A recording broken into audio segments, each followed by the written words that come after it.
200 plus players stepped up to the HDK event to showcase actually what a new format should be.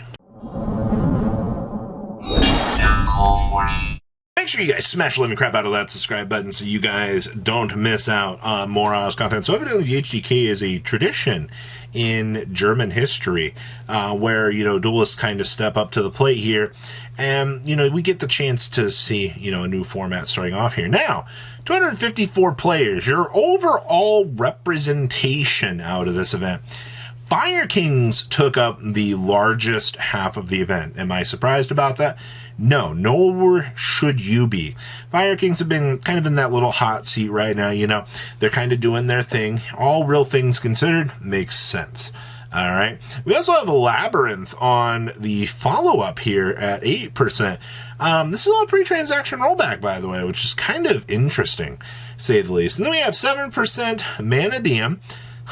You know, Manadium being just the one little shy percentage is kind of interesting. Then we have some Vanquish Soul, and then we have Runic Synchro, so I believe that's going to be a classification of your Bysteel good stuff, where you see, you know, the deck actually gassing itself up to go through all of these little crazy lines of play. Pretty standard stuff. We also had 3% Tier, you know, and the fact that Tier ended up doing very well in this event was actually crazy.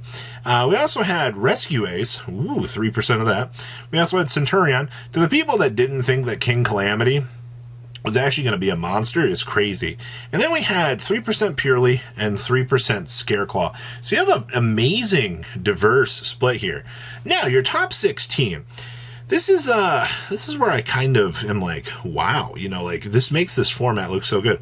Most represented decks were 2 Tier Elements and 2 Centurion, which when you kind of sit here and you think about that for a second, you're like, wow, you know, like really, yeah, both of these decks, very surprising. Now you shift on around here. You had 1 Fire King making their way on into the top cut, which is very interesting.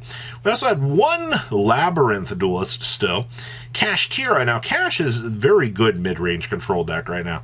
Like, this deck actually has a lot more going for it than I think people really are considering right now. That's kind of crazy. We also had Manadium, yes, the full combo gas deck that, you know, Nibiru's coming down from the sky. We have the Bysteel Synchro, good stuff. Chimera branded. Yeah, no, Chimera brand is still doing things. We also had Purely. Now, Drytron really shook things up with a guest appearance here. I believe Drytron got 2nd place out of the event, which was very crazy. We also had Branded, Rika, Sun Avalon, and Trickstar. And we also had Unchained. Overall, I mean, this is genuinely fantastic. This is the best meta chart that I have seen in a very long time. Let's pass on over to Decklist. Hey, Labyrinth, how are you? You know, I'm really glad to see this deck's going to go through its next evolution here. But for now, we have the Absolute King Backjacks in here. I actually can't wait to see how this little guy is going to go through. I see we're playing a Ghost Mourner in here as well. We're also playing a Labyrinth setup. Okay. Really trying out some of the more interesting ideas here. And of course, maximizing on the destructive Daruma cannons. Like, man, oh man, you did not want your opponent to actually have fun out here. Okay. Next up here was our Drytron madness. Holy crap. Still doing the Magician of Black Chaos, Draconis. We're not doing the turn skip BS. We actually have Cordonis in the side deck with a Lancey on standby. We see the Denko Rekkas. And then, of course, Cho-Cho of the Trillion Hands kind of stepping on up here. Being amazing counterpart. Also, we're only doing 1 Herald of Orange Light, too. You know, you don't get a lot of the craziness that you would with this deck, with a lot of the other explosiveness. And the high triple droplet. The Feather Storm. Interesting. Alright, what else we got back here? Hi, Brandon. Alright, so you want to talk about 56 card Branded. We're side decking the Starving Venom and the Shaddoll Dragon. That's kind of cool. We do see the Branded Banishment. I see we have the Fusion Duplication down here as well. You know, this feels like it covers a lot of bases for what you're trying to do with Branded right now, and that's actually pretty good. All right, hi, Cash Tira.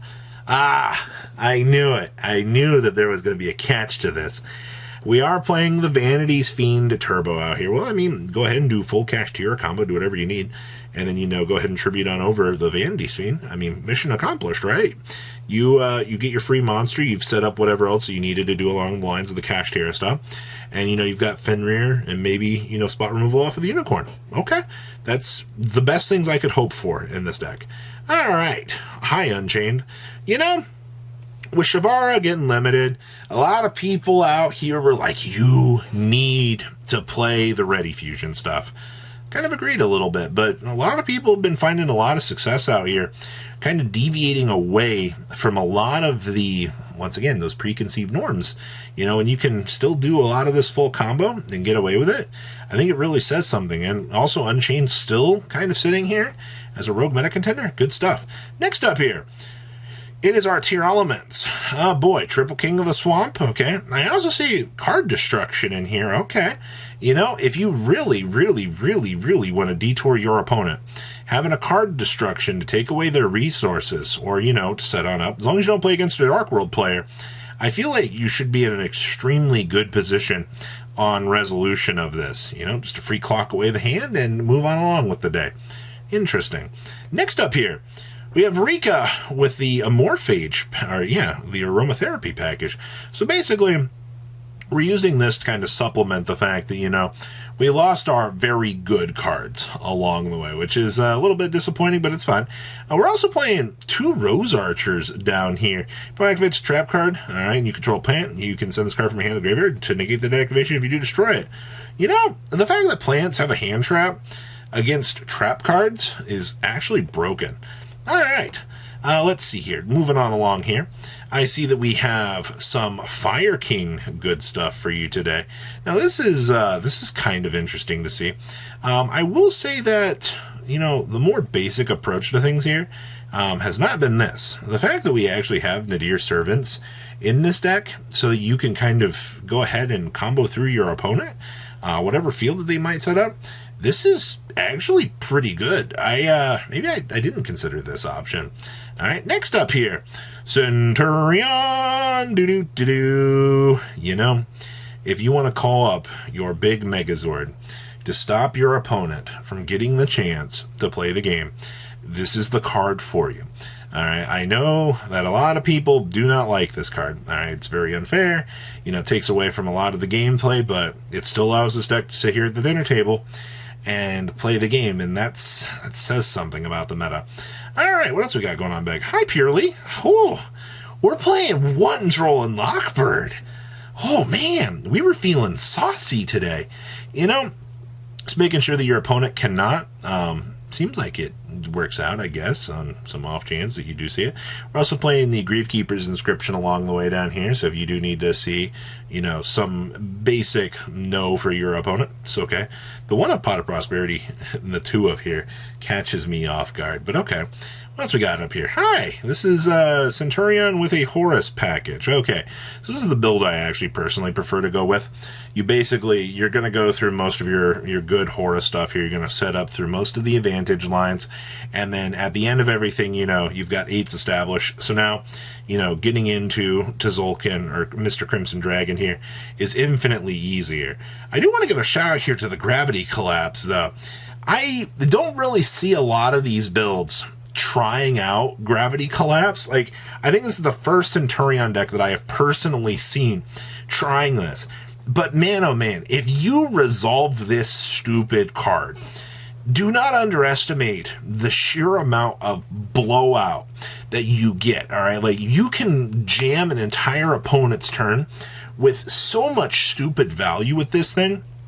It's kind of crazy, actually.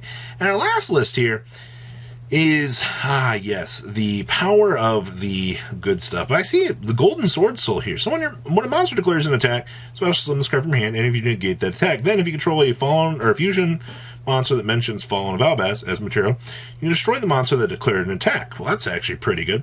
If a monster is banished face up, you can banish this card from your field or graveyard, so summon a light spellcaster monster from your hand or graveyard whose attack equals its own defense. You got a lot of stupid things that you can actually do with this in this deck. Also, duality. We all know the little fun things we're doing with this.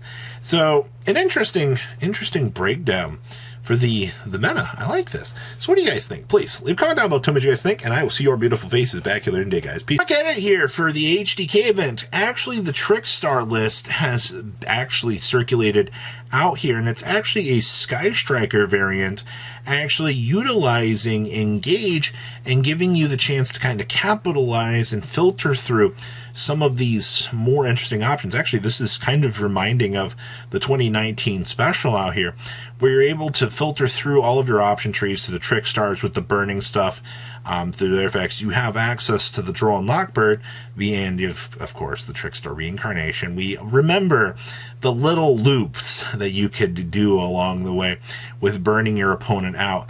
And now you have a consistent resource to kind of help you along with that. And that's actually kind of crazy to consider out here. That still in 2024, you can play this and actually have this work out. So very, very interesting. And you know what? Give this deck a shot, all right? Patrons, thank you.